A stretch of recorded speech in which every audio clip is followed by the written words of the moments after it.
welcome. New show. The first episode of Bass and Wayans on basketball. Black Cajun Sports is really proud to have assembled what I consider to be the best team in the Mid-Atlantic region to discuss all things basketball. One of our co-hosts is Mark Bass. Bass is a Trenton and Mercer County legend, and after a really illustrious career at McCorston, he went along to play alongside future NBA guys at MCI, Maine Central Institute, during a prep year before finally settling in at St. Joseph's University to help lead a resurgence of the proud Hawk program. Bass is an all-time great Hawk. He played professionally in China before embarking on a 20-year coaching career in the Atlantic 10. Bass is officially old, man. And our other co-host, who's on another call right now, we're expecting him to join us any moment. He's a big-time guy. Malik Wayans, a Philadelphia schoolboy legend. Malik was twice named MVP of the Philadelphia Catholic League while playing for Roman Catholic. As a senior in high school, he was both a parade and McDonald's All-American. Staying home, something we don't see a lot of these days, Wayans decided to suit up for Jay Wright and the Villanova Wildcats. After making All Big East as a junior, he decided to turn professional. He had a couple of stints with the Philadelphia 76ers and the Los Angeles Clippers. He also played in some of the most competitive international leagues in the world. And I submit to all of you, the listening and viewing audience, that there is not a better combination of basketball experience and knowledge on the airwaves anywhere in the country. So I'm expecting a lot from these guys. So Mark, how you doing, man? How's Tracy? How's Noel? How's Peanut? And how is Mrs. Bass? Because that's my buddy. And ain't no way I'm going to come on here and not mention Mrs. Bass. Man, how's everybody?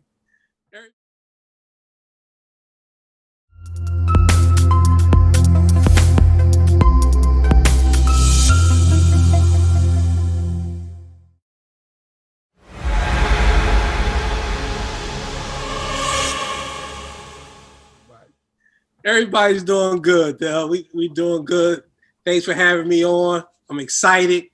With the pandemic going on, we just taking it one day at a time, man. Family taking one day at a time, wearing their masks, washing their hands, socially distanced.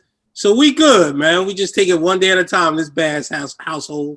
Has that pandemic touched you at all? Everybody's okay? Your family? It touched a relative, touched an aunt of mine.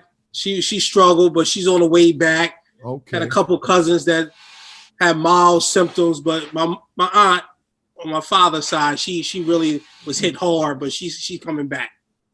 All right. Well, look, we're going to get started, man. So when we were planning the show, me, you, and Malik, we really came to the conclusion that there was a need for a real dialogue and a real assessment of the collegiate, high school, and grassroots situations we face in this region. So viewers are going to be tuning into this show to get answers to questions that they can't find anywhere else. So when we were thinking about who we would have on here first, it only made sense to call the one guy. Now, Sam, I'll be honest, if Paul Gripper was still with us, I probably would have had Paul first, because he's the sexy, Paul going to make it light up, boy.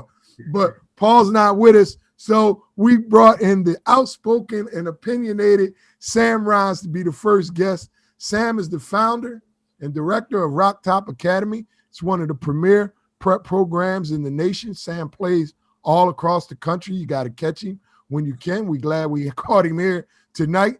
But more importantly, for present purposes, Sam was born into the Philadelphia Black basketball community.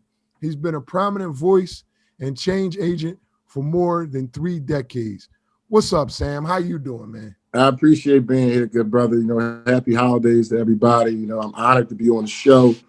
And I'm honored to just be a part of helping the younger generation change basketball and just to make it better. That's what we're here for. Well, look, each of you guys have, I think, really unique and well-informed perspectives. So we're going to jump right into the questions. So from where you guys sit, as you assess the dynamics that you see every day in the Philadelphia basketball community. And when I speak about the community as a whole, I'm talking about the Interact, the Catholic League, the Public League, the Friends League, the Sunny Hill League, all the AAU and grassroots teams, all the guys who are coaches, directors, you know, the community as a whole. Are things getting better within this community, or are we trending downward, and why? Let's start with you, Bass. Well, I think it's both ways, though. It's how you look at it and who you're dealing with. Some people going to say we're getting better. Some people going to say it's status quo. Some people going to say it's getting worse. I think it depends on who you talk to. Me looking at it, some days you can say it's getting better. Some days you can say it's status quo. What are some of the things you've seen that make you say it's getting better? Well, I think with getting better that most of the kids are staying home, playing with their high school teams, and then when it get worse, when you can't keep a high level kid home, they feel though they got to go to California, they got to go to Florida, they got to go to a different school to get recruited. And I'm not a big believer of leaving a high school to go somewhere else, because I spent 4 years at a high school and got recruited. Mm-hmm. If you're good enough, you're good enough. I don't think you got to jump ship. But a lot of that comes with my saying that it get worse. It's the people behind the scenes that handle it. The people behind the scenes are not giving these kids good assessment of what they need. Because you know why? They look at it for themselves. What can I get for myself? Well, if this kid go out of town to a high school, it may benefit me down the line to help my pockets or help me get a job. And you can't deal with people like that. And you know, when coaching, I hate dealing with guys like that because they're not truthful. You can't trust them. So I think that's the part that's getting worse. In basketball, high school basketball, grassroots basketball. And it's sad. I don't know how you can get it back. I don't even know if it's ever coming back. But that's what we dealing with, and it's not benefiting the kids or the parents. And sometimes the parents don't even know what's going on. They the last to know. Sam, what's your assessment, Sam? Well, you know, I'm a AAU guy by heart. So, you know, I start from the bottom with, you know, when AAU just started kicking off in the early 90s. And now I'm in, obviously, the prep school circuit. But I saw AAU making the biggest change. Well, let's go back a little bit. I'm going to even go back. So let's remember when the Sunny Hill League was going on, it sucked in the better players to come play in their leagues every day, Monday through Friday. And we played Sunny Hill. Now, they wanted to say AAU was the decline of Sunny Hill, but what people didn't realize, you only play AAU on the weekends. Mm-hmm. Sunny didn't play on the weekends. Mm-hmm. So I don't know what they were talking about in that case, because Sunny did everything he could to keep his league going as long as he could. Now, let me say, I think to this point, there's a perception. And I know there was at least a couple of cases that I know of. I don't know how widespread it was, but Sunny used to actually make kids make choices. You had to either be a part of the Sunny Hill League or play in the AAU. And I think that if he had allowed some flexibility, you know, like what Raheem Thompson does with the Chosen League, he kind of works around the grassroots schedule to keep the Chosen League going. So during the live periods, he understands that he's not going to have those best players available to him. So he'll shut down for a couple of days. Do you think that could have made a difference in keeping Sunny Hill relevant? Well, look at it like this. Again, Sunny played Monday through Friday, not on the weekends. But in order to have a good AAU team, you had to practice during the week. Mm-hmm. And then you have the pool of the high school coaches trying to have better teams. Because now the high school coaches before never interfered with the Sunny Hill League. Now here come Total Response, here come the Philadelphia whatever league. You know, they had a bunch of high school leagues that were in the spring stop springtime that started in the late 80s, early 90s that kind of pulled kids away from the Hill League.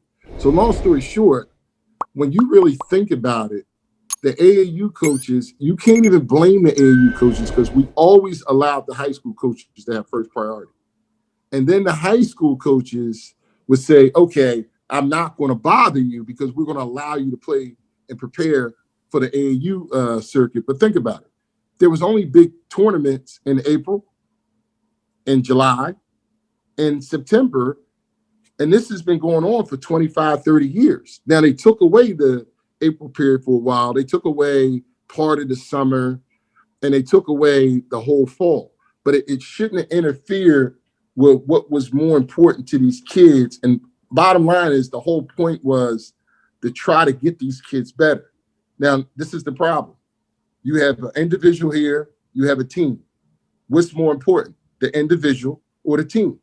So where the individual was more of the focus in the Sunny Hill League, the team became more the focus with high schools and AAU teams. AAU coaches, instead of them being actual basketball players, coaching basketball players, now you got the street hustlers or the guys that know their stuff, but maybe not quite the basketball resume as some other people. And the focus became more on the business side rather than the developmental and getting the kids where they need to be side. To the detriment of the basketball community as a whole, or did it matter? Oh, it definitely it still matters to this very day because now we bring in trainers. Now everybody thinks they're a trainer now. So you got 1,000 guys that think they can just look on YouTube and train kids and tell them what to do. If you never experienced the game, it's hard for you to teach a kid the game if you never experienced the game yourself. But there's also a role out there for you, which it could be administrative. It could be the mouthpiece between coach and kid.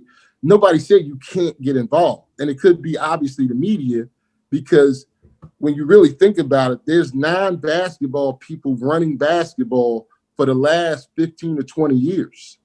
So when we look at a 5-star player, who's telling people this kid is a 5-star player?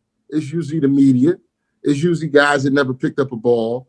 And it's consensus of what everybody thinks of that particular player. It's usually not the basketball guy. So when the basketball guy speaks up, hopefully he's powerful enough to say to a coach, listen, this is the situation, blah, blah, blah, blah, blah. Now, let's be honest. Look at the coaches. Some of the coaches never played basketball. So you got a whole analytic side of basketball and a whole different side of basketball where guys are now coaching and they were managers, they were video guys, they were on the other side, the analytical side of basketball, and it's just different. So when we talk about what's getting better, what's getting worse, I think coaches are getting smarter. I think coaches are more aware of building better teams. So when you look at the individual versus the team, you're always going to have 2 or 3 individuals that's going to shine on the team. Problem is that limits everybody else from developing, because now the focus is on those 2 or 3 guys. And instead of having 10 elite players, similar to the team in DC, what's the name of that team? Takeover. Mm-hmm. Where you could sub 5 and 5 and the last 5 or 10 minutes go for the win. Now guys are playing the same 5 and they not playing the guys on the bench. And the guys on the bench in a system could be just as good as the guys that you're playing AAU. So you never know who's really the best players that's coming out until the kids are damn near coming out of school. Like Charlie Brown, classic example. Nobody recruited Charlie Brown. Nobody. They can lie. Charlie Brown recruited St. Joe's. Exactly. Yeah. Exactly. So what about Bass's point that you don't have to leave to get where you want to go? And we can attach some real world cases to that. The kid, Jalen Duren, did he really have to go if he wants to be a lottery pick? And then if you look at the one kid, ESPN came out with the mock draft for 2022 next year. And the one area kid that's on the draft played at Imhotep for all 4 years. Never even thought about going anywhere. And he's only a sophomore, and now he done made his way into the NBA mock drafts, which kind of substantiates, I think, what Bass is saying, that if you're good enough, they're going to find you. What do you think about that dynamic, Sam? If you really think about it, it's funny because when you deal with Howard Hudson, and I've dealt with Howard, for 25 of my 30, we share players. And, a lot of his kids would play for me and play for him and play for Doc. And, we kind of kept it within a circle. But when you look at kids that don't far from the tree, these are the kids that usually develop and get more out of basketball than the other kids. So Howard took this kid underneath his wing like he did. As a fifth, sixth grader, 10 years old. Yeah.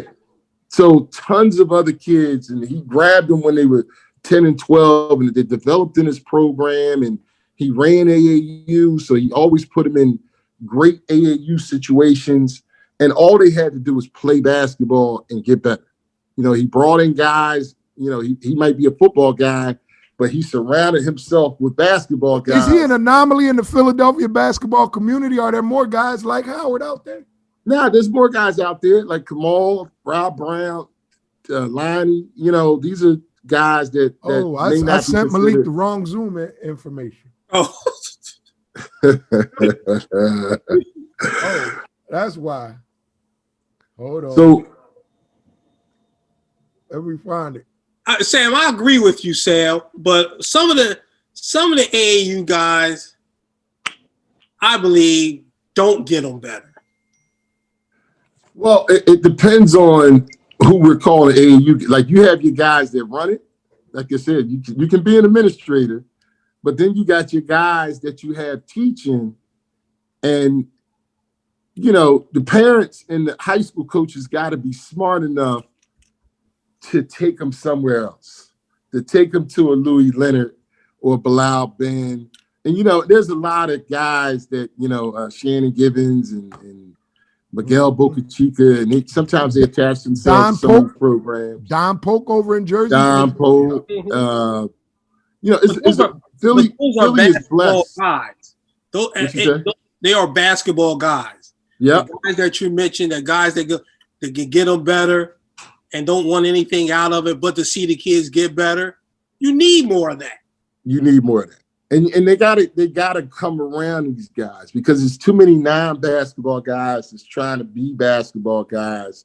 And it's like I said, it's nothing wrong with rebounding. It's not wrong with a guy fetching the ball and throwing it back to you.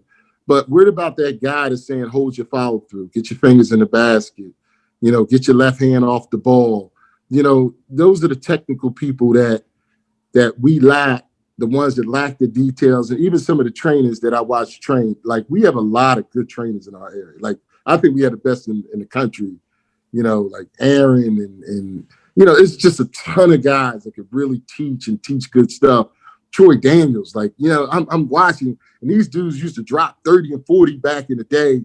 They all have good basketball resumes. And I'm blessed being in the gym. Like, I'm one of the few gyms that's open that can actually watch these guys train and watch them, what they say to the kids. And I think they give them good advice. But what I don't see, I see a lot of mediocre guys in the gym trying to get better. I don't see the better guys in the gym every day trying to become even better because some of these guys think they're already where they need to be. And I think that's the hurdle that, and I say we, because, I could be just as guilty. We allow these guys to skip workouts. We allow these guys to, because you're better than these other guys, you don't have to work as hard. Nah, bro, I'm sorry. You need to go and work harder. Now, Jalen and the other kid from Roman that went to Montverde. Justice. I respect the decision that they made. And I think overall for Jalen, it was a great decision for Jalen. It might not have been the best decision for Justice. And the reason I say that is because they're going to treat Jalen different than what they treat Justice. And I think Justice is going to witness that for the first time ever in his life, that, wow, I'm not a priority. I don't start, and they don't care who I am. Yes. And so sometimes and you're expendable. We don't need you to win this game. Yeah. And we're gonna, you gotta wait your turn. But meanwhile, they're recruiting player after player after player to come in and step in. And if you're not better than these other kids that you bring in, then you're gonna be sitting on that bench. And that's what this boils down to. Well, ladies and gentlemen, we have been joined by Malik Wayans. And Malik, the question on the table is, as a whole, when you sit back and you assess the Philadelphia basketball community, are things getting better, or are things kind of, staying the same, or are things getting worse? Now, you have, I think, a unique perspective because you were here. You came up more recently than all of us, and you had a lot of success in the Big East, Big Five, but then you went away for a while. So you've been overseas during a lot of these basketball seasons. So now you come back and you're looking at everything that's going on. What's your take on it? Is it better or worse than when you were coming up, 10, 12 years ago? Yeah, thanks for having me. It's not my fault, God. They'll send me the wrong. My bad. I did. Wrong, I apologize. No, but I actually, though, I've been away, man, but I've been tapped in the entire time, and I've been kind of like reaching back and following it, and I think we just been like on a just a steady like decline in terms of just I'm not even gonna say our talent, because I think our talent level is good. I just think our talent level is getting placed in the wrong places, and I think our talent level is not being noticed until late. Whereas though it's making our city schools suffer, because you have kids that might be good enough to go to these, these Big Five schools or these schools in the area, and as kids they come up and our schools aren't identifying them young. So now these kids, once they get their first offer is DePaul, or their first offer is a big school like that, and now that allure just draws them away from our. I think that draws them away from our City 5 schools. That's just my take on it. That's just what I believe. And I think, I think we got to do a better job of identifying guys a little earlier, even if it's like, just their guys, we a good city. So we tough on guys. We hard on guys. You guys seen a lot. You done seen a lot of big time dudes come through. So, nowadays, if a guy isn't at a certain level, we kind of tend to just, shoot him down a little early, where I think as though I've seen around the country, another guy from another city might not be as good, but we so hard on our guys here, they kind of got the edge because people think they're better because they're from somewhere else, where our guy might be just as good, but is a tougher place coming from here, being judged. Now, Sam, I saw you shaking your head in agreement with that. And Bass, you are coming at this from a coaching perspective. So I want both of y'all to respond, but I want to put it like this. Do both of y'all have to take into account if, as Malik said, the kid is good, but maybe he might have to wait a year or two to really get into the rotation? Is there real pressure on the coach to, really think this through? Can I really have this kid, playing 5 minutes one year, 8 minutes the next year, with all his homies sitting right behind me, breathing down my neck, telling me to put this kid in? Or do I take that kid from out of town because I don't have to deal with that? I could sit him for 2 years and not have to deal with the immediate ramifications. What do you think, Baz? Well, I think as a coach, you have to be honest with that kid, his parents, and whoever he's dealing with. Because if you have a older guy, a junior or a senior he's playing behind, he should wait his turn. But we all know now, in this day and age, guys do not want to wait their turn. And it's hard for a coach. What we talked about earlier, you're getting paid to win games. So if you're getting paid to win games, you got to put the best 5 out there to win games. If you don't, you're going to get fired. So you have to be honest in recruiting that kid. Look, you might not play a lot as a freshman. I got this junior, senior ahead of you. I want you to learn from him. I want you to get better. So if you can establish that up front, but if you're going to hem and haw and say, I got to get this kid, I'm going to get him, then try to do it while he's there, oh, he ain't going to stay. He might be home by Christmas. Yeah, we're seeing that. Sam? I agree. I mean, we got classic examples of guys that emerge out of the ashes. I mean, Kyle Lowry is our best example, obviously, because when he was coming through, that class was deep with guys that everybody, Sean Singletary and Tabby Cunningham and, you know, just Bilal Ben and a bunch of other really good players. And, you know, even though he wasn't considered the best out the group, he was able to emerge and put himself in the best situation out the group. So when he played for me, when he was, 9th, 10th, 11th grade, a lot of people didn't, I didn't really recruit him. I wanted Shane. And he came along with the package. And, I respected Kyle's game because, I watched him grow up. And I've known the family since he was 11 with the Patriots. And, all that whole class played with me at one time or another. But when you watch Kyle, like nobody could have told me he was going to be the pro out the group. 15. Year 15. Oh, yeah. Nobody, you couldn't believe it. So when you look at present day, and just like Mark said, the whole goal is to win. AAU is no longer development. It's winning. Everybody wants to win. And if you ever notice, most of the guys that win, they got to iron 4 or 5 or 6 guys that they go with. So when you really think about the city, you got 4 AAU teams that stand out, and their top 5 or 6 are normally the ones that's going Division I. God forbid they're not really. It's five, Sam, on the low. We surrounded. We surrounded. Yeah, all day. But think about it.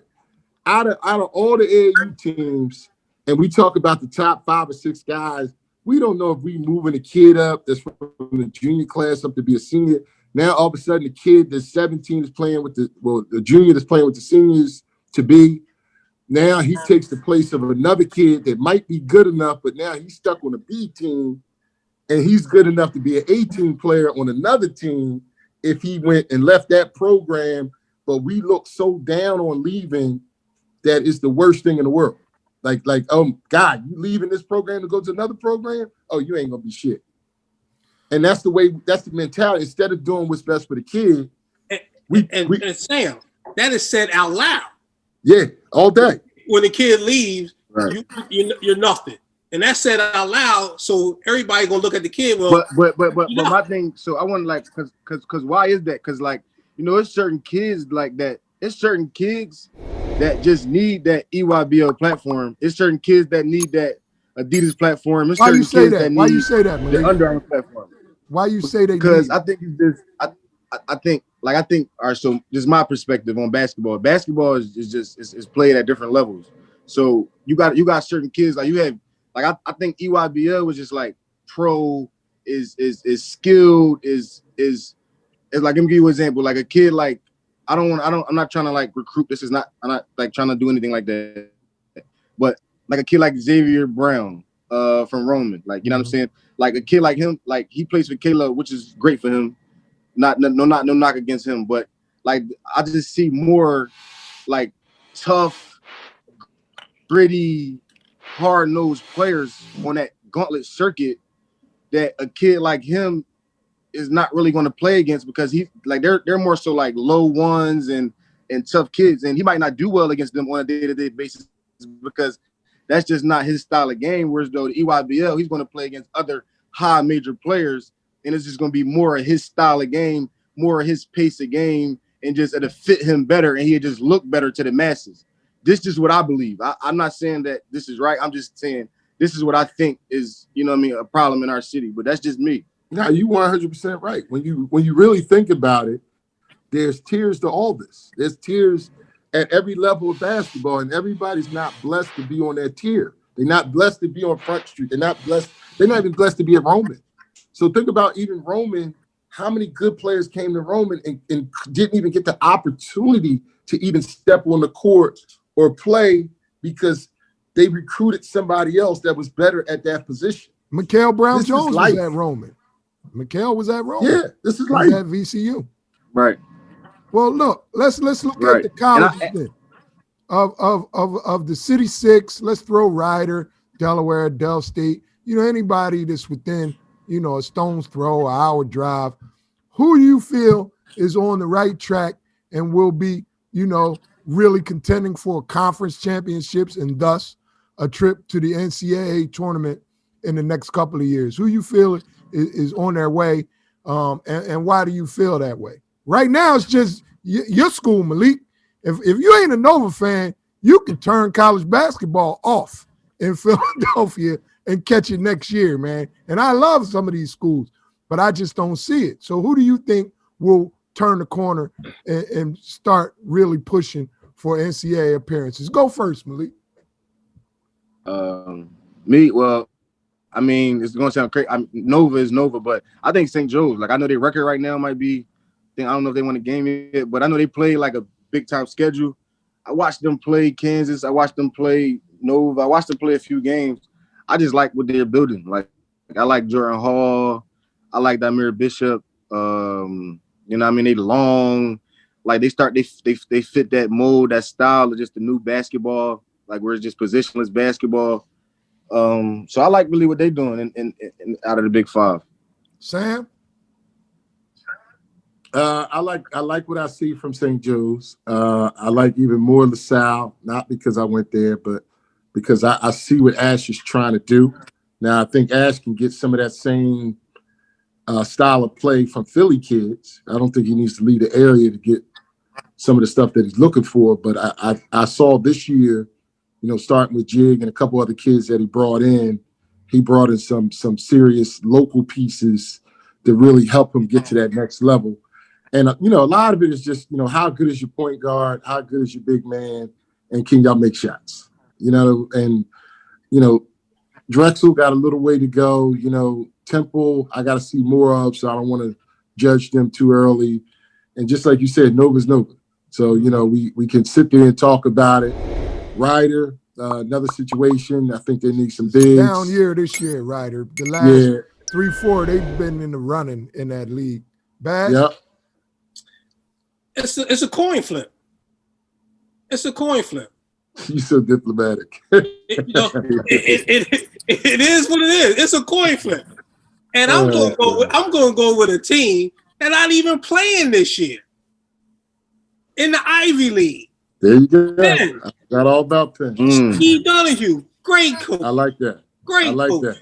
I mean, that team 2 years ago, I was at the Miami game. Man, he put a whooping on Miami down in Palestra, boy. And Steve does a good job. Both ends of the floor. Offense, defense, does a good job. You get him and Hall, St. Joe's trying to find this way, Temple this, LaSalle, Drexel. It's when you want to say 3 or 4 teams getting into the NCAA tournament, first of all, it's hard. Because if you look at the leagues, St. Joe's and LaSalle and Atlantic 10, it's a tough league. Mm-hmm. It's a tough league. So if you're looking at St. Louis this year, Richmond was in the top 25. Dayton and VCU always right VCU there. And Dayton. That's 4 teams right there. Mm-hmm. So St. Joe's and LaSalle, you're knocking on a door to try to bump those 4 teams off. You're only gonna get 4 at the most on a perfect year. A perfect year in Atlantic 10, you're going to get 4. The CAA 9 times out of 10, it's a 1 league bid, right? Yes, sir. Yeah. So absolutely. Ivy League, you got to win. Well, they have a tournament, but you got to win. So it's tough. Well, I'm gonna just quickly throw Delaware out there. I went there for a minute, got a master's degree at Delaware, but Inglesby's doing a good job with the stuff that he's got, and he lost Justin Mutz. If he'd have kept Mutz, they won like 24 games last year. Mm-hmm. I think they maybe could have won that CAA last year if he would have kept Mutz, but this is just the era we're in. You don't know if you're going to be able to keep your guys from semester to semester or year to year. Now, I don't want to speak on Temple too much, like Sam. Like Sam. I haven't really seen Temple too much, so I can't really throw them like in the equation yet because I haven't really seen Temple play yet. All right. Well, look, but Delaware. I'll be honest with Delaware. I watched them play 3 times. They're just so non-athletic, and they got to bring in. I know they lost a kid, and Mutz was that guy for them. But you know, Martin's been there long enough to recruit a different type of kid. You know, you got it. Like if you got a good out of schedule, out of league schedule, you got to recruit guys that can compete with the higher level kids. So you got to bring in a combination of athletes and smart players and shooters. And, you know, it's not a black and white thing no more. Like, you know what I mean? It's either athletic or you're not. You either can shoot or dribble or you can't. Well, you can see that in the Big Ten. I mean, the boys I was putting out there in Wisconsin, they athletic and tough and white as white can be. But some of these coaches now are recruiting based on system. Yep. How do you fit my system? And sometimes your system doesn't always work. And to go back to Sam's point, you have to be more athletic, or you just might have to just go get you a basketball player. Yep. Guys gonna get you a bucket. That basketball player might have to fit my system. Yep. So that leads to the next thing I want to talk about. For a while now, I've been saying, and I say it out loud, I actually wrote it back in March. I think that the Big Ten, I think the commissioner of the Big Ten, you know, maybe 15, 20 years ago, when they decided to come into Pennsylvania, Penn State, and then to go into New York, New Jersey with Rutgers, and to go into DC and Maryland with the University of Maryland, I think they really have established themselves as a force in the basketball in the Mid-Atlantic region. What do you guys think about the rise of these guys, Rutgers, Penn State, and Maryland, and do they, in turn, hinder the ability of the local schools, the mid-majors especially, because I don't think they're hurting over, but to identify that great basketball player and reel them in that Bass is talking about? Do you think it matters that Rutgers is good now and they play in the Big Ten, and Maryland is good now and they play in the Big Ten, and Penn State is good now and they play in the Big Ten? Are we suffering consequences as a result of that? Sam, go with you. I say no, because they're not getting the 5-star recruits. They're getting the 4-stars. So Hawk and even Dante, they were 4-star. Hawk might have been a 3-star. So when you look at Penn State roster, you don't see any superstars on their roster. They got guys that were overlooked. IZB and Sam didn't get that's no what I'm saying. That's what I'm saying. So they were overlooked, but we knew they were good players. But they were overlooked as far as a national scene, kind of similar to what Malik was talking about. Sometimes we're too tough on our kids here to allow them to be a 4 or a 4.5 star. Like, you know, even me with Hop, oh, he's not athletic enough. Then next you know, he grew a couple inches. So because he can shoot, he can do something most kids can't do. That allows him the perfect piece of the puzzle to fit into a team like Maryland, where the other day he started, and I was one to say he could never play at Maryland. You know what I mean? So you got to be open-minded to say what skill level do they have to play at the next level to assure them that they're going to get a spot on the team and get actual playing time. Well, to Bass's credit, he had that fish on the boat before the AD went in the other direction. You know, that was a done deal. Malik, what do you think? I mean, I don't think so. I don't think, because I mean, I'm not sure how the Penn State situation is going to go now with the Pat Chambers situation. I know that was like, you know, the stronghold on the Philadelphia situation. I know they get players from other places, but I think Penn State kind of just really depended on Philadelphia. So, you know, I mean, I think it's an open game off now. You think they're gonna fall off? I ain't gonna say they're gonna fall. I ain't gonna say they're gonna fall off, but I just think it's an opportunity for some of these Philly schools to, you know, to fill that void that, you know, Penn State just had. And like I said, I think it's about like just recruiting our kids, just like not being so hard on our kids. Like if Zaire Harrison can go start and play 26, 27 minutes a game at St. Francis, why can't he get an offer or to play at LaSalle or Delaware, or Drexel or what I mean, something like that. I don't know, because I think he can, after 4 years he can turn into a good player eventually. You know what I mean? So I think we just got to do a better job at just a city at just selling our own and because I think when it's all said and done, we develop into some of the best players in college. You know what I mean? I just year after year, we might not get out the gate. Yeah, I agree. Zaire, point guard wise, other than guys like every couple years we have a point guard that really knows how to be a point guard, and Malik was blessed at that, and Staff, Shakur, and we had a couple guys that come through that are real Division I point guards from the time they were little kids all the way through, and Zaire.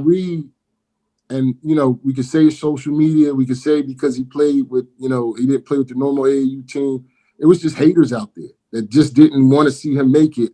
And I think there's a selfishness because now some of these scouts are attached to AAU programs. Mm-hmm. So where they were once non-biased and kind of looking out for everybody, now they look out for their own. Like, it's crazy out here. Like, I'm like, damn, you really gonna say that about this kid? People really deny that. And I've been in a car maybe, and somebody will call, and a coach will ask about a player, and I've seen guys say, "Yeah, he all right, but if you really looking for a guard, you should call my guy." And and they'll hang up, and I say, "Man, you just killed that kid." No, I didn't. I'm like, dude, he called you about kid A.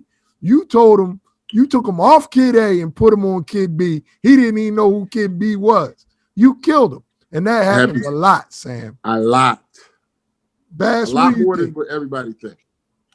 Well, I'm great that Rutgers is back. Being from New Jersey, going right up 95, Turnpike. I'm glad Rutgers and Steve Pikiell got the Rutgers back and playing. So it's great for me. They could come down and go into Philadelphia or the tri-state area, New York, New Jersey, and get kids. It's exciting basketball for New Jersey. Now you have Rutgers, Seton Hall, so you feel good. You feel St. good. Peter's a good situation over there in Jersey too. Yeah, they are real. They're overachieving for what is that? That's the MAC, right? That's Kevin them league, right? St. Peter's. Yeah. St. Peter's, yes. Yep. Shaheen got it going on. He's doing a good job. Good job. That's a good call, Malik. Well, since we bringing up the coaches, with the exception of Nova, every local program has turned over his staff, fairly recently. Donahue took over for Jerome. Spiker supplanted Bruiser. Aaron took over for Dumpf. Ash took over for Giannini. And Inglesby took over for Monte. So, Jay Wright and Kevin Baggett are the two, they the graybeards now, but focusing on two areas. Let's talk about game coaching and recruiting. Which guys have impressed you the most? Go with Bash, you go first. I say the game coaching is Steve Donahue. The game coaching, I think the jury's still out on recruiting for a lot of these guys because they just, 1 or 2 years in, except for Inglesby down in Delaware. He's been the longest, so Spiker's year 5 too. Who was that? Spiker is year 5. Spiker year 5. So those two guys are on the fence. You got to make moves in year 5. You got to make moves. Mm-hmm. But I think the jury's still out for Ashley and Aaron, Billy Lang. But game coaching, I got to go with Steve. Recruiting, it's a hard say right now because a lot of those guys are still trying to get their guys and coach their way or their philosophy instilled in the guys that they bring in. Malik? I mean, I'm gonna say Jay. I mean, I don't know if we, want to talk about Nova when we talking about the Big since Five. He got 2 national championships, we kind of assume he's a good game coach. Right. He got like 17 5-stars. We figure he can recruit too. But if you want to talk about Nova, feel free, my friend. Right. But besides that, I think I really like Blue, man. I like I said, I haven't seen Timber play yet, but I played for Blue with the Sixers.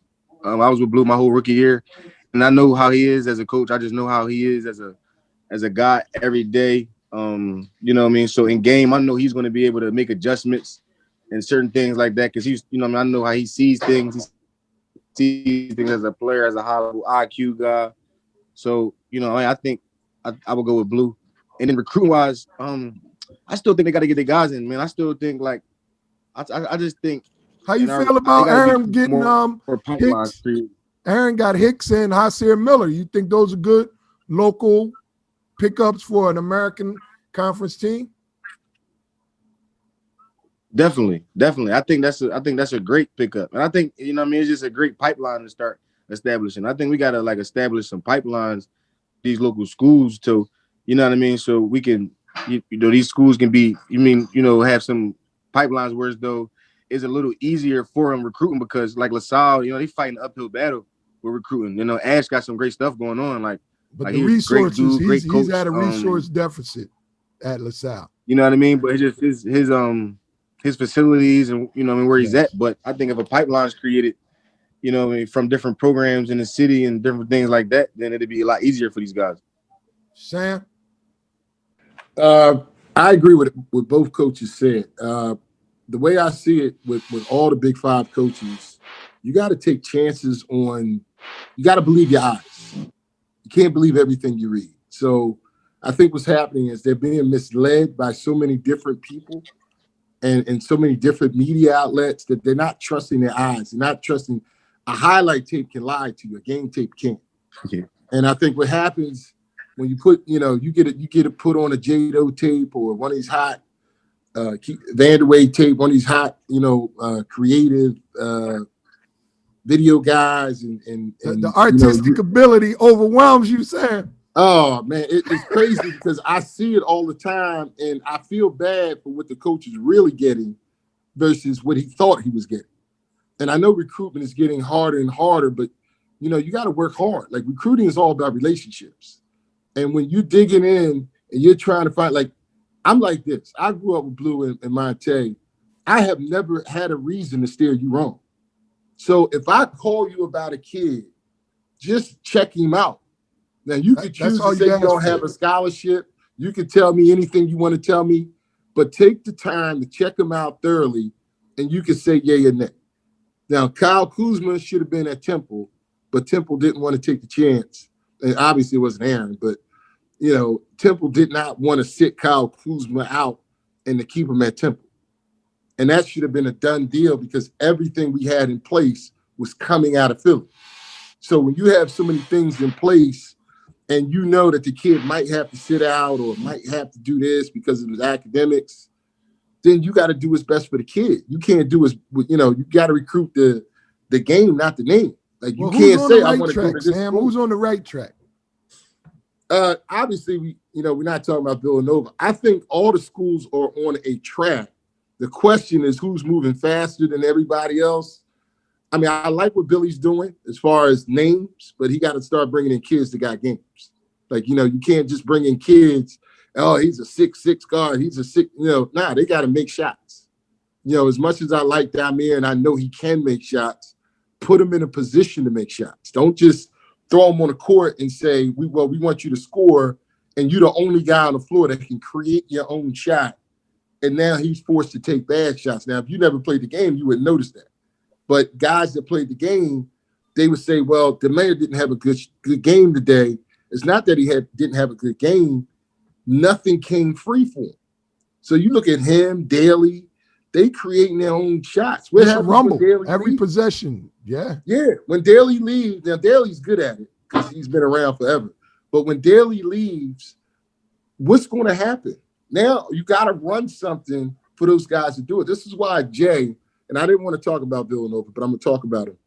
If you look at what Villanova has done the last 3 years since Brunson's been there, I mean, they letting their guards back in, post up. Like, it's unbelievable how I see Jay changing the game of basketball by allowing his guys to play almost like a bully ball situation where that would be a no-no anywhere else where before it was like, okay, we're gonna let you dribble, we're gonna let you break down, we're gonna let you cross over.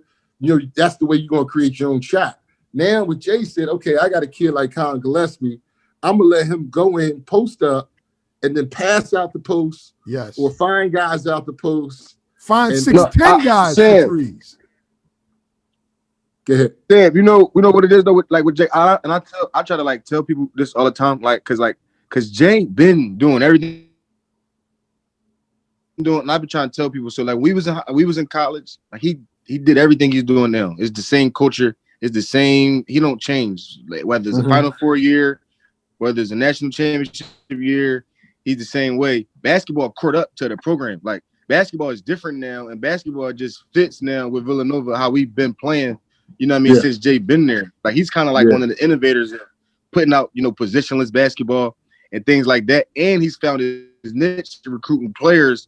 Whereas though with us, he bully ball, like bullying and things like that. He was trying to get us to do it every day, but it was a battle because that wasn't our style of basketball. Exactly. You know what I'm saying? So now he's getting like those kids that play that style of basketball, and there's no battle, and it's just it's all success because his way is just that's his way, that's his culture. He's built it and it works. You know what I mean? But with us, it was a battle because we were coming in playing a certain way. His style was a certain way. But now that I'm older and I see it, I'm like, wow, okay. So he was trying to tell us that. You know what I'm saying? I feel you.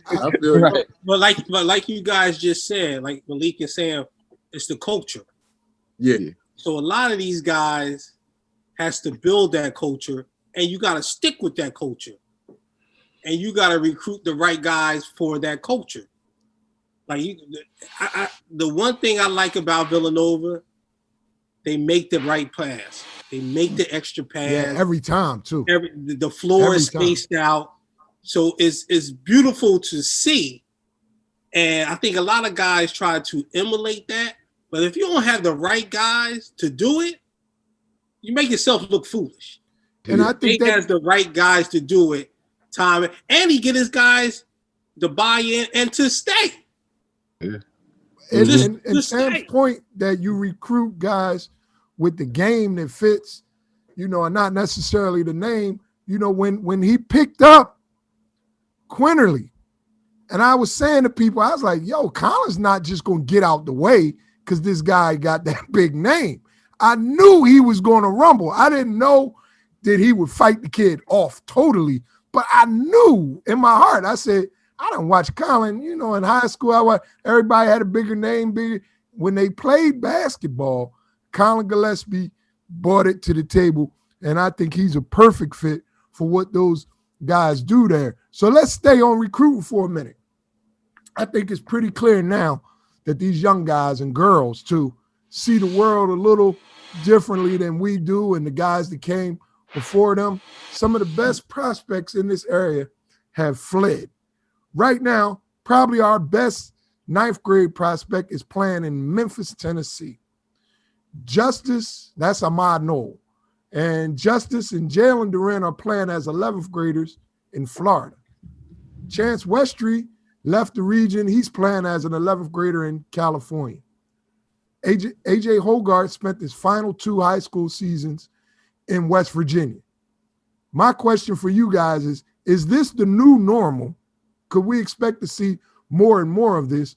And do you think that these moves significantly enhance the development and the recruitment opportunities for these kids? And lastly, is it a chance in hell that we can get any of these kids after they do that to come back and play in the city? Malik? So me, I think so. I think we can. I think it just has to be that infrastructure. I don't want to speak too much, but I think like my whole mission is to build that, to try to, to come back home, to try to build that to where those kids don't have to, is a high school here that's elite. Is more than one Nike team here that's elite. Is more than one high school team here. It is. It's more than one Nike team here that's elite.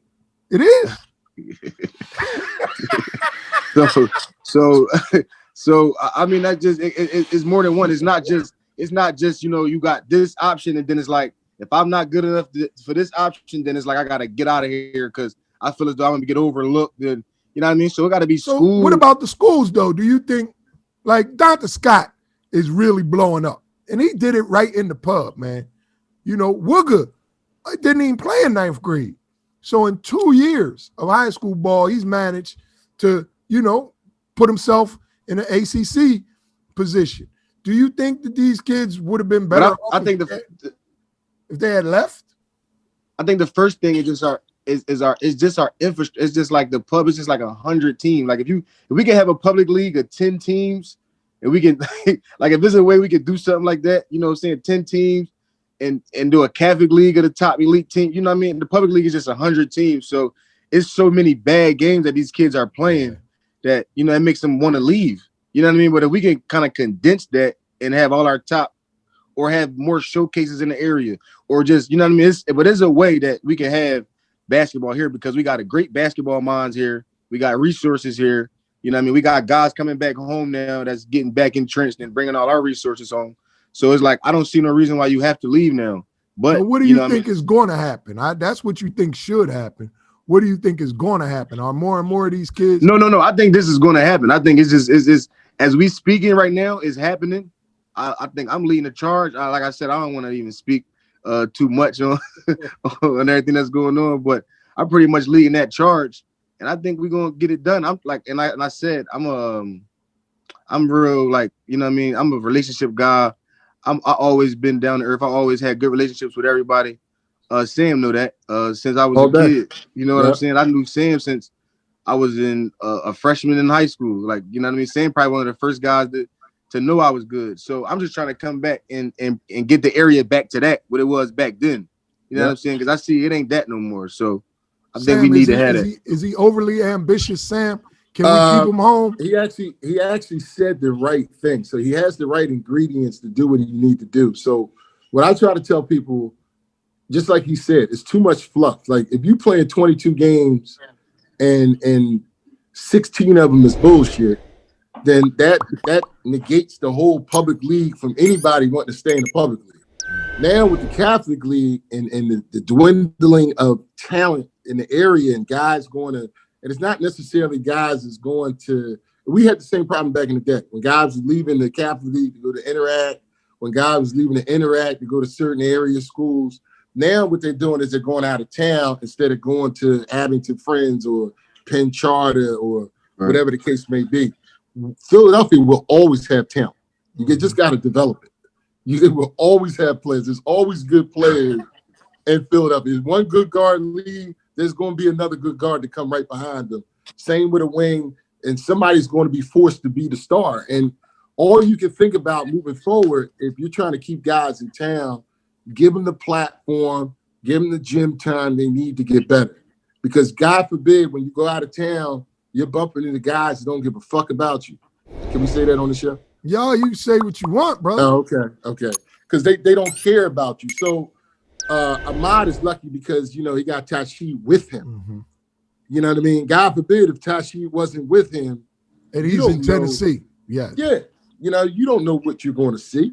You know, and he's keeping an eye on Justice and the big boy. And, you know, it's just tough because, you know, like I said, Montvert is going to play 40 games and play against all tough games and scrimmage everybody. Right now as we speak, they play. Yeah.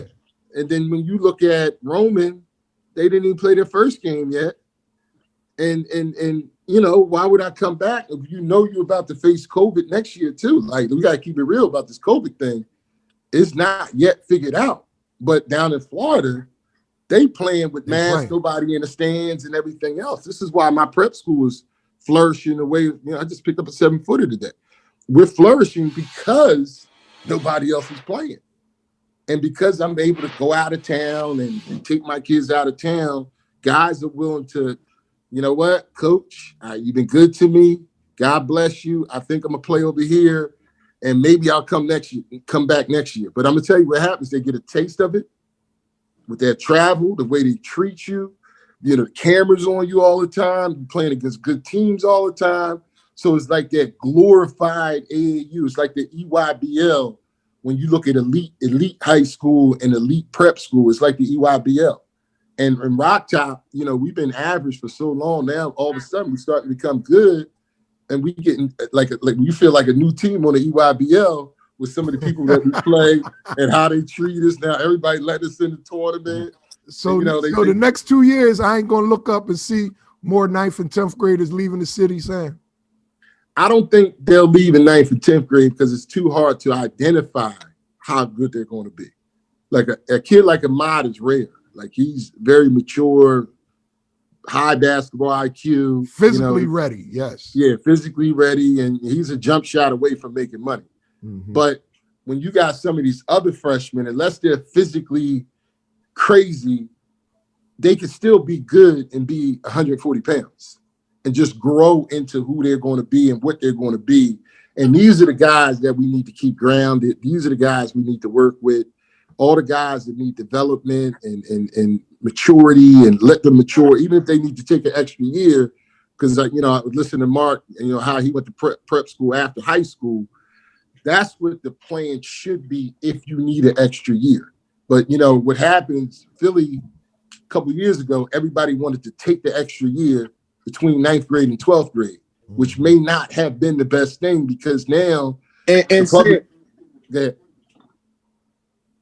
Go ahead, Lee. I don't even want to cut you off. I'm sorry to cut you off, but why do we frown upon that? Like, I want to know why do we frown upon it? Because when I got to reclassing, I'm 29 years old, right? And dudes that was in my class, they turning 31, 32, and it's like when you get to the pros, it don't even matter. So why, if a kid is a senior that's going to reclass in the future AAU, like why do we look down on that? I don't. Like everybody else, as long as the kid doesn't turn 19 before the first day of his senior year, I don't care. As long as you're in the rules, I wouldn't go so far putting white out on birth certificates. But short of that, it's whatever, man. Because some kids need to reclass. Yes, right. So for the right situation, some kids need to reclass. I'll give y'all an example. Anthony Durham reclassed and did a prep year, right? And you know what else he did? He left Ryder with a bachelor's and a master's. So he was more mature. He was able to focus. And in that 5-year period, how many kids actually play a 5th year and get the master's degree on time and leave with it? So I think that as a result of, those 2 extra years in there, he matured. Finish what you were saying, Bass? Well, I think with kids leaving, I'm always a big believer, stay at one school. Jump in school, it's hard for an assistant coach on a college level because now you jumping through hoops to try to find different transcripts. Are they going to match up? So I'm a big component. I played 4 years at one high school, didn't have to leave. So I can understand why some of them leave. I'm not a big fan. Now with this COVID, it's tough because kids want to play. So yeah, they might jump ship, but I think you can get recruited where you at. Let's assume that things get somewhat normal and we have a full season here on out starting next year. Kid is at Westtown, he don't gotta leave, right? Kid at Roman, we saw those kids leave. I was a little surprised, but the one kid is so highly ranked. I just know that the kind of things that were probably put in front of him would just be hard to resist, the living conditions and all that. Same with Chance Westry. You get a chance to go live in the same house with Bronny James. I mean, your living style, your lifestyle changes, But if you're playing at Newman, Imhotep, who else? Wood, you don't have to leave, do you? I just like what Malik and Sam said, if you playing all these games and they're terrible, and you might only be playing 3 quarters. So yeah, they're gonna leave. If it's not high level competition and you playing 3 quarters, and you feel you're not getting better. But Bass, we saw it at your old school. At Trent Catholic, we had kids leaving last year and the year before that. But the kid that stayed, Jameer Watkins, was he a 4-year guy at Trent? 4-year guy. He's at VCU doing well. I don't know. Well, all right. Look, the demand for high school prospects at the low to the mid-major programs, in my opinion, it's almost completely dried up. There's some kids floating around here that I think just don't have offers anywhere near where they would have been if this was 2-3 years ago. I'll give you some names.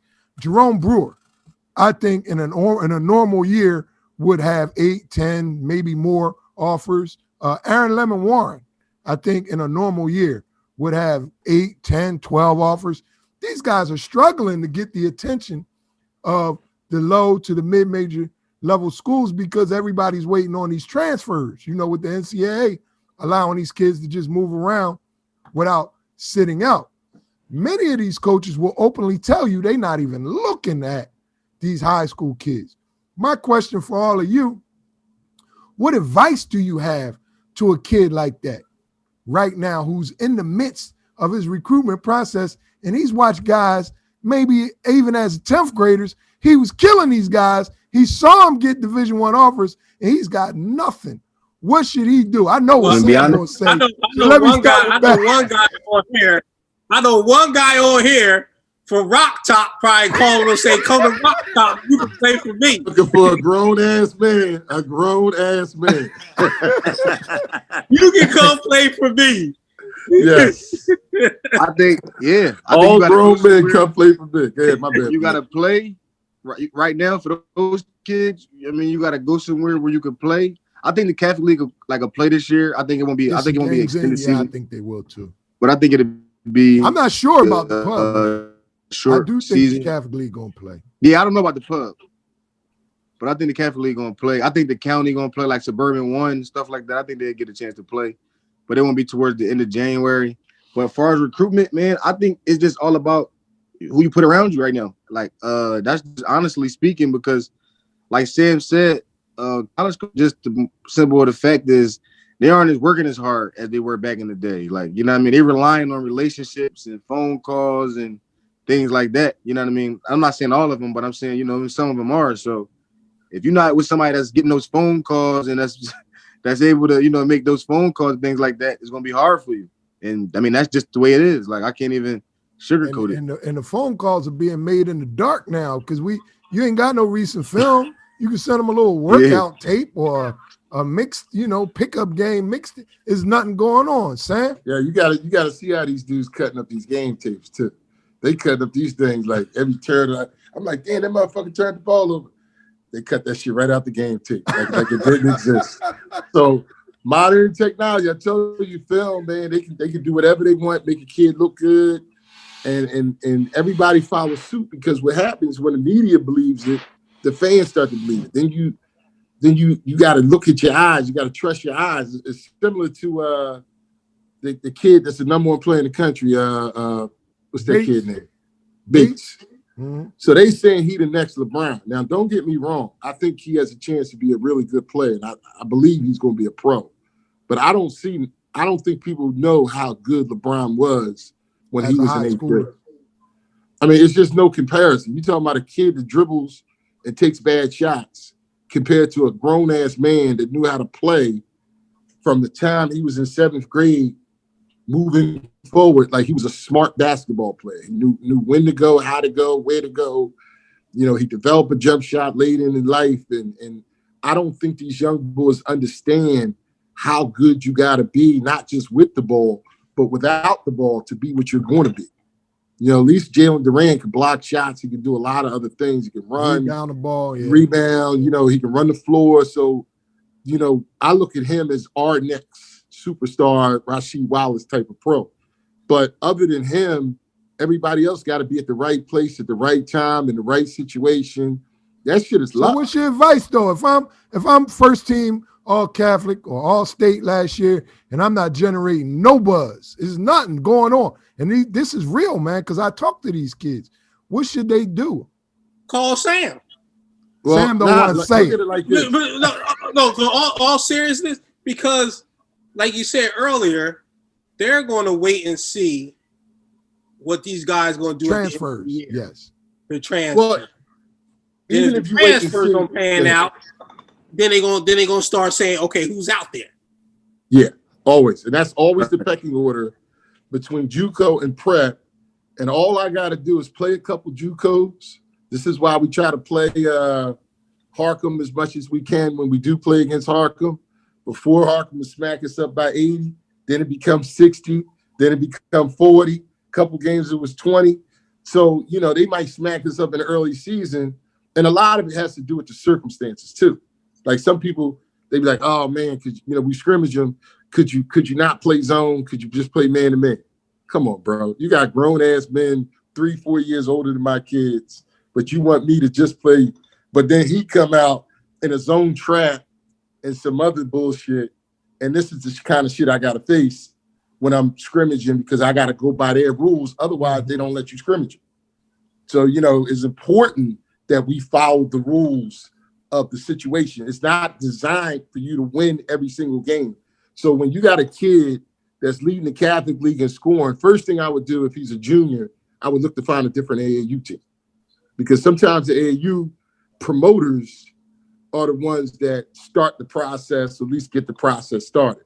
If that doesn't work, continue in the Catholic League, finish your senior year in the Catholic League, and then come to me if you only get in Division II offers and you think you're a Division I player.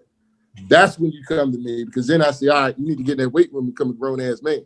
Because otherwise, you're going to end up in that same boat going Division II unless we can prove to everybody that you're a Division I player. Now, they might not like the shit I say to them because, you know, I'm critical about everything. You can't dribble. You can't go left. You can't make layups. You don't have a pull-up jump shot. You don't think the game the right way. You play dumb, throw bad passes. So if they can take my criticism for them 60, 70 games that we play, that's more games that you played for 2 or 3 years at whatever high school you went to.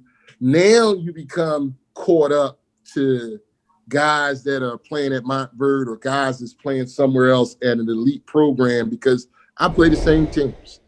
You know, we play IMG, we play DME, we play Combine and all these other elite teams, some good high, St. Francis, all these good high, Mount Zion. So when I looked at, and I know we played bad against St. Francis, but when I look back at that game, and then I looked at the simple fact that we could have beaten Mount Zion, and then Mount Zion smacked up St. Francis. Mm-hmm. That just told me the whole scenario right there that we're on the right track, because I'm dealing with underdogs. I'm dealing with guys that nobody else wanted. So, you know, when you're dealing with rejects, I mean, right now, I would say I'm going to end up with probably between this year and next year, I got at least 12 Division I players. And out of the 12 Division I players, forget the underclassmen, but out of the 6 that I have, 2 of them might have to go to JUCO. I'm still working that out. But the 4 that I know will go Division I, they deserve it because most, like 3 or 4, had bad high school experiences. They didn't even play in. The one kid, AJ Burnett, he went to Bonner, didn't play. Went to Overbrook 1 year, no love. And then came to prep school. Now everybody's like, yo, what's up with the big kid? If you need help, I'll help you. Because he's strong, he's aggressive. And I felt bad for him. He didn't play well against St. Francis. I felt bad the other kid didn't play well. Who the fuck cares? Because at the end of the day, and you playing 70 games, you got good game tape, 40 or 50 out of the 70, you can afford to have a bad game. If you in a Catholic League and you Roman and Newman, and you don't play well in the Roman Newman everybody game, sees that. Everybody sees you're done. Because that's your big game. That's your big stage. That's why we try to make all the stages big at this level. You know what I mean? Because that's the only way it can work. Anybody else want to add some advice for these young boys? Because the parents are really struggling, you know, because they seen all their friends that are a couple years older. They watch their kids come through, and the kid had 17 offers. You gotta hold people accountable. Like whoever, you know what I mean, whoever that you dealing with, whoever that you say running your show, whoever that's like, you know what I mean, that's supposed to be, you know what I mean, in charge of your recruiting, you gotta hold them accountable. They gotta be on them phones. They gotta be emailing these coaches, sending film out. How do you do that? If you're a parent, you just say, look, ain't nobody call me. I ain't getting no mail. I ain't getting no texts. What's going on? How do you hold them accountable, Malik? First, I just don't think I know from as a player. I don't think like if a kid is getting recruited, I don't think you hold that from a family in the player. Like I think you let them know. You know what I mean? I think you keep that. Matter of fact, I'm gonna stand up on that. I do not believe. I believe kids should know about every opportunity somebody's willing to pay all their educational expenses. How you hide that from a family, I'll never understand. I don't care if it's NAIA, JUCO, D2, overseas. I don't care. If somebody's willing to pay those bills, let the family make that decision. I just wanted to put that in there. I love you, boy. That's a good statement. And the parents got to ask those questions. Yeah. The parents got to be involved. They can't sit back and say, okay, I'm gonna let Joe Smith handle everything, but Joe Smith is not telling me the truth. So if you're not asking the questions, so the parents have to be educated on what's going on. So if you're not educating the parents, they're gonna be asked out. They're gonna be asked out. Like, you're gonna have a kid that's gonna be going through high school, listening to somebody, it's I got you. They're thinking they're going D1. And now when they come down to it, they go into Sam. And it's not that that's a bad thing, but when they thought that it was something totally different and they had no idea. You know what I'm saying? And when they get to Sam, now Sam gotta pick up the pieces. now he got a whole lot of pieces. But that's how it works. When you go to prep school, because okay, now Sam got to backtrack on what's everything going on in this kid recruiting and do 4 years of work. Right. Well, you know what's crazy, right? I'll give you a classic example of what I deal with. So a kid comes to me, he averaged 4 or 6 points in high school, but yet he want to still go Division I. What the fuck? You been before a rabbit out of a fucking hat? You average 4 fucking points. So I can't get no high school stats. So now I'm starting fresh with a kid that averaged 4 fucking points in high school, and I got to make something happen. And I've done it before. Like, I've done it because what I'll do is I'll wait. I won't call no coaches in the beginning of the season. Then I'll be like, yo, I don't know what happened to this motherfucker in high school, but you got to see him now. Yo, he ready. He prime. You know what I mean? He ready to go. And a lot of times it's just, as long as they have the physical side of them, they get better in the basketball. But if they don't have that physical side to them, they're not going to go. Like even the kid from Newman, who to me is Miller, he's a solid player. I don't know if he's Temple or not, but neither do I care. But physically and he's work ready. ethics, and his work ethic alone makes him that level because he works his ass off. This dude, we played him one tournament. He was in the gym an hour before, and then he was still doing stuff 30 minutes after the game. And he didn't have a great game against us, but it didn't matter because his work ethic was unbelievable. So to me, that's a kid that deserves everything that he can get. And it's going to pay out. It's going to pay off for him down the line when he meets up with that right trainer or that right guy to correct the stuff that he needs to correct to become a better player, especially when you already have the IQ. When you have the IQ, you're halfway there. But when you're dealing with dudes with zero resumes and they want to come to you and live out a dream, I'm a very realistic guy. So you know what I'm telling you. I can't even see you playing college basketball right now.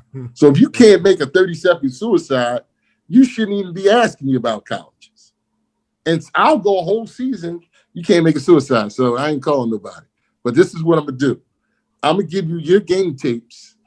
I'm going to tell you how to put that game tape together so you can build a highlight tape, and you can send it out because I got the numbers to every college coach, emails, phone numbers, and all this other shit from NAIA, D3, D2, D1, junior college, CIAA, and all these other little Mickey Mouse leagues. It's not even NCAA. Hey, CIAA ain't Mickey Mouse, man. But I meant the other joint. HBCU, whatever. That's not Mickey Mouse, man. I was only playing around. We got a lot of talented kids right now playing college basketball. Which ones, if any, have demonstrated to you guys the abilities, the skill sets, the work ethic that you think might land them an opportunity to play in the National Basketball Association? Malik, you actually been through there. You walked the gauntlet, so you know what it takes. So I just throw out some last names. And I wrote these questions last night, and I woke up today, And I got a text from someone, and Dr. Scott's name actually appears on the mock draft for next year for the first time. So only averaging 8 shots a game, he's managed with all the other stuff he does on the court to force himself into that discussion. So we got Hart, we got Wong, Daquan Plowden out at Bowling Green. I don't know if you guys have seen him. He's really athletic. Long. He came from Mastery North. He's having a great career. Sam Sessoms, Isaiah Brockington, Jack Clark, Dave Beatty, Colin Gillespie. Eric Dixon's not playing a lot, but I think he's in it for the long haul at Nova. Which of these kids do you think, as you look at it and you know what you know, maybe 4 or 5 years from now we look up and that guy's on TV playing? And let me ask, did y'all see Lamar Stevens make it? Because I saw him on TV playing for the Cavaliers. Sam? Well, I have to admit, I love Colin Gillespie. I ain't gonna lie to you. I love him because I think he's smart. He can shoot. He can handle. And seeing what the NBA is all about now, it's not necessarily how good you are, but it's how good you are all the way around. And I think looking at DiVincenzo and other guys get those opportunities, I think Colin and even Isaiah Wong, to me, would be my top 2 of getting to that next level. But, I love Jalen.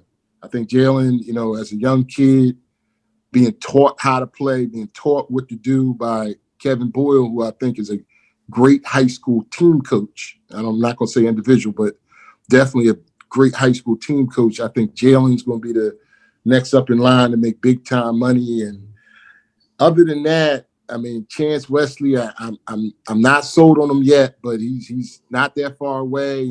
And there's a lot of good young guys if they play their position that I think if we're going to name those guys, I think you got to throw Wooger in there, maybe. I mean, he's athletic enough.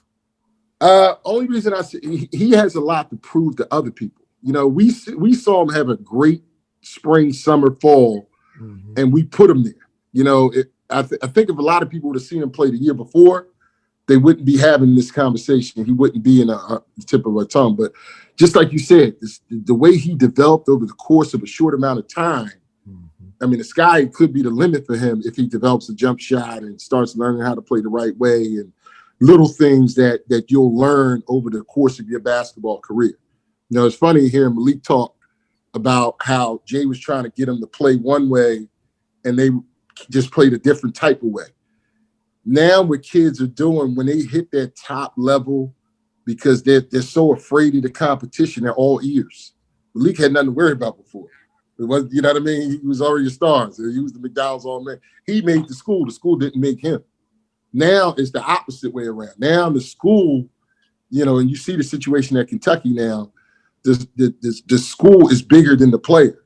So now when these players, are not happy, they got to get the fuck out and they're going to get recruited over and everything else. And that's just how today's society is. So I don't know who else me personally, I just talking about college from watching who I like. I don't know if we counting like what area we counting, but I like Dante Scott. I think that he's definitely a pro. And I like what's his name? Bones Highland. I think he a pro. I love him. Yep. I don't know if we counting like, you know what I mean? How do you think? He's frail. He's very slender. He's not strong. Yeah. I mean, does he have to stay like 4 years, work on that? What do you think? Nah, see, I think like when you drafting and then like when you get to that next level, like weight is the last of your issues. Like you can put that on. Like, you know what I'm saying? Like when you get to the league, they can put weight on you. Okay. Like you get to the league, they start giving you all kind of pills and protein. My feet grew in the league. I went from a size like 11 to a 12 and a half. I'm like, how did that's crazy. You know what I'm saying?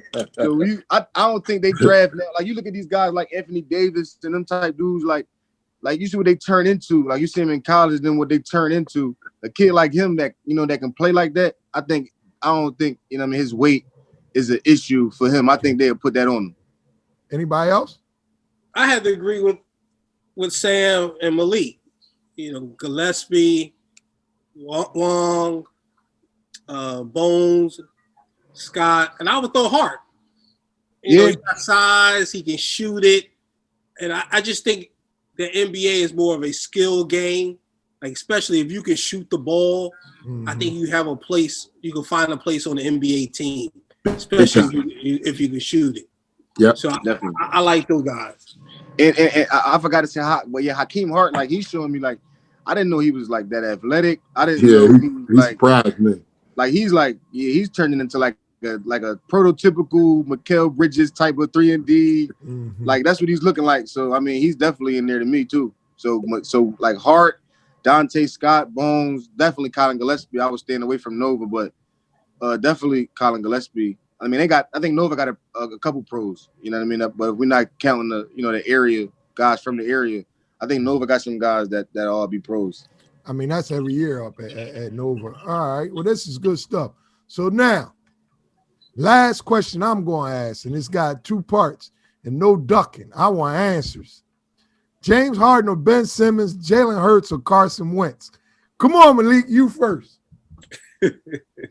Me, I'm going to say James Harden, and then I'm going to say Carson Wentz. What you willing to give up for Harden? Everything? Just get him in? I definitely give up Ben and 3 first-rounders. Whoa. Ben the player. Your second one, you said Wentz? And then I go with Wentz. I think Wentz is a crazy talent. I just think our city got to him, and he just and we broke him. We gotta build him back up as a city. I think we more so who he playing against is the fans. I don't think it's his talent. So that's just. I mean, I think he got hope still.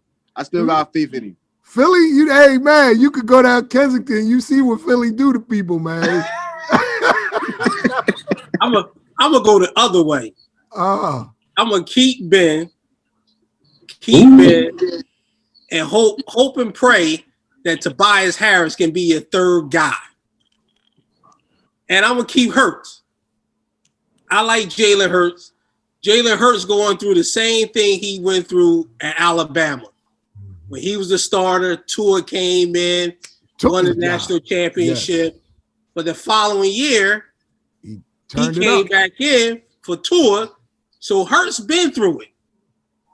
Carson Wentz, his feelings hurt. Yeah. You know. All y'all convinced that this guy is all up here, huh? Yeah, his feelings hurt. So my thing is, you gotta compete. You gotta compete. Is he willing to compete? Or he gonna go and say restructure and trade me because ain't nobody gonna pay him all that money. All that money, yeah. So you gotta compete. Gotta compete, man. Sam, I'm tired of talent. So get rid of Wentz. He had the talent. He couldn't produce. You gotta let him go. You gotta be willing to let guys go that just supposed to be good and don't pan out. And I feel the same way about Simmons. You got to let him go and go with somebody like Harden. And people got to understand, if you look at the offense in the NBA right now, everybody's scoring 110, 120, 130 points. We need guys to put the ball in the hole. So at the end of the day, Harden would be the best choice no matter what you have to give up to get him because he puts the ball in the hole. It's now or never, when you're dealing with Embiid. And Harris was just a bad deal overall, so there's nothing we can do about it. But I guarantee you, if Harris had somebody like Harden that was scoring and handling the ball, that he would get a lot more points and a lot more shots dealing with Harden than he would with Simmons. And I'll leave it like that. Well, Sam, I really appreciate you being the first guest here, man. And as expected, you were very opinionated and outspoken. Mark and Malik, any last words for the people that's tuning into this first episode? I just want to say thanks for our first episode. Thanks, Sam. Appreciate you keeping it real. Hope everybody enjoy it. We got some more great guests in the future. So come jump on this ride. We're gonna take you a long way with it.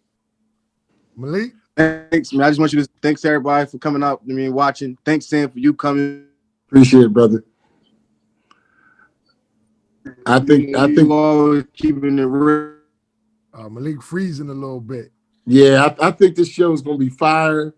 I think y'all got it. Y'all got a lot of good basketball minds here. You ask the right questions, and you just got to keep it as real as possible, man. You might hurt some people's feelings, but you're gonna help more people than what you're gonna hurt. So just keep it as honest and as real as possible, man. That's all I ask y'all. Anytime y'all need me, I'm here for you. Regardless if it's just questions y'all need or I'm me gonna on the hold show, you to whatever. that, Sam. If I Nah, I feel got you. if I feel like they're getting a little too cautious and politically correct, I'm gonna bring you right back. I got you. All right. I wish everybody a happy holiday, happy New Year's, man. God bless y'all. Stay healthy. Hey, Malik, Wear your mask. Yeah, wear your mask. Malik, Yeah, you yeah, faded same a little to you. bit. You want No, I was to just saying, man. I just this is really dope. I think this show gonna be fire going forward. I'm excited that Sam was able to start it off.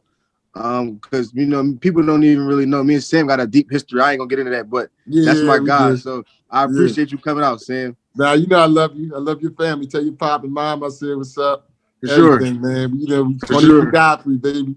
You know how we do Definitely, it. definitely. Yeah. All right, I'll see y'all later. Wish y'all the best. appreciate you, All Adam. right. Thanks, Thank you. God bless and stay tuned. Everybody have a good one. Yeah.